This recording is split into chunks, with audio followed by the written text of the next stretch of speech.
سلام بنات، نتمنى تكونوا بخير وعلى خير. نتوما كتشوفوا هذا الفيديو في بدايه، الا كنتوا اول مره كتشوفوا القناه نتمنى انكم تشتركوا في القناه بالضغط على الزر الاحمر وكذلك على الجرس باش يوصلكم كاع الجديد، وما تنسوش لايك الى عجبكم الفيديو. ففيديو اليوم ان شاء الله غادي نقدموا فيه كيك ساهل بزاف، اقتصادي وبنين بزاف في المذاق ديال الشوكولا كيجي ساهل، وحتى الشكل كيجي رائع بزاف. كيف ما كتلاحظوا كيجي الشكل ديالو رخامي. فنتمنى ان الفيديو اليوم يعجبكم انكم تجربوا الوصفه. فبسم الله على بركة الله غادي ندوزو مباشرة للمكونات وطريقة التحضير. في إناء اللي غادي نخلطوا فيه المكونات غادي نحتاج جوج ديال البيضات بحرارة المطبخ، رشة ديال الملح وكاس ديال السكر سنيدة. غادي نحتاجو كذلك ملعقة صغيرة ديال الخل، وغادي نحتاج هنايا كيس ديال السكر فانيلا، ممكن نعوضوه بالفانيلا بودرة او السائلة. غادي نطرب هاد المكونات جيدا حتى غادي نسجمو جيدا مع بعض.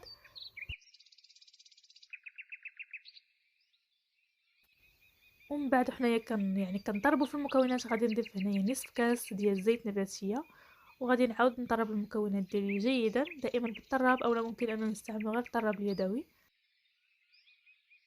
من بعد انا هنايا غادي نضيف كاس ديال الحليب، دائما كنستعملوا نفس الكاس اللي كنعبروا فيه باش يجيو المقادير مضبوطه. فمن بعد ما طربت المكونات ديالي كامله السائله غادي نضيف هنايا جوج ديال الخميرات. المجموع ديال الخميره ديال الحلوى عندنا هنايا 16 غرام. وغادي نضيف هنايا الدقيق، يعني دقيق نوعيه جيده وكنكونوا غربناه من قبل.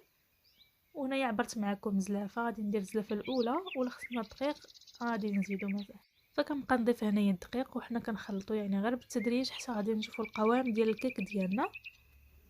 فانا هنايا درت هذيك الزلافه كامله ديال الدقيق وحصلنا على هذا القوام كيف ما كتلاحظوا. من بعد كناخذوا هنايا واحد الكميه قليله كنديروها في الزلافه، وغادي نضيف ليها هنايا ساشي ديال الكاكاو اولا جوج معالق ديال الكاكاو مر، يكون نوعيه جيده باش يعطينا المذاق زوين. وكنخلطوا مزيان هاد الكاكاو مع الخليط ديالنا، وكنتاكدوا انه ما يبقاوش فيه هذوك الحبيبات ديال الكاكاو. من بعد غادي نضيف هنا ملعقه ديال الدقيق، وحتى هي غادي نخلطوها جيدا حتى كنحصلوا للقوام ديال الكيك بهذا الشكل.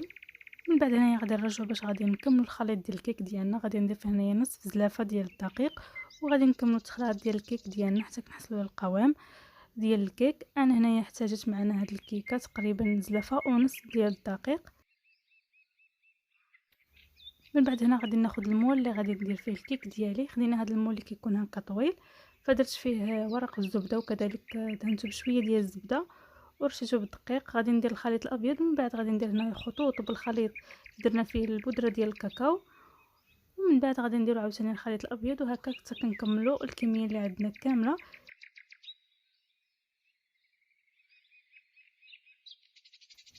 ومن بعد هنايا كتزين، فخديت هنايا شويه ديال الزبيب غسلته جيدا وغادي نزين بها هكا الكيك ديالنا من الفوق.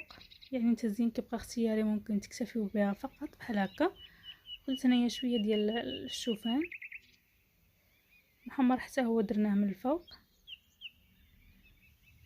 وهنايا غادي ناخذ الكيك ديالنا غادي ندخلوه للفران حتى كيطيب. هذا هو الشكل ديالو. من بعد ما كيطيب تلاحظوا كتجي الكيكه زوينه بزاف ورطبه وهشيشه ومكونات اقتصاديه بحال ديما.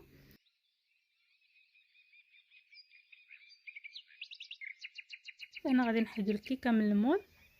كيف ما لاحظتوا كنحيدو هذاك ورق الزبده، راه ملي كنديروه من تحت دغيا يعني كتحيد معنا من المول، يعني دغيا كديموله معنا بسهوله. كيف ما لاحظتوا الكيك كيجي زوين بزاف محمر بحال هكا وكيجي ناجح 100%، وكذلك كيجي الشكل ديالو زوين بزاف.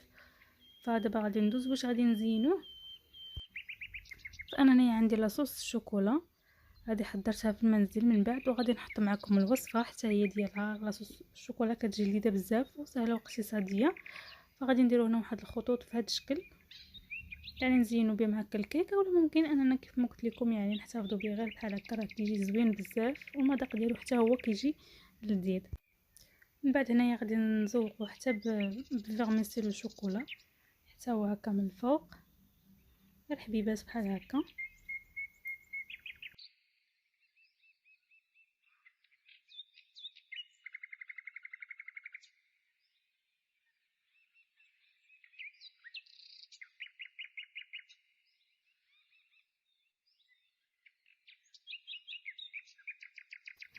هذا هو الشكل النهائي ديال الكيك ديالنا، كيجي لذيذ بزاف والشكل حتى هو كيجي زوين بزاف.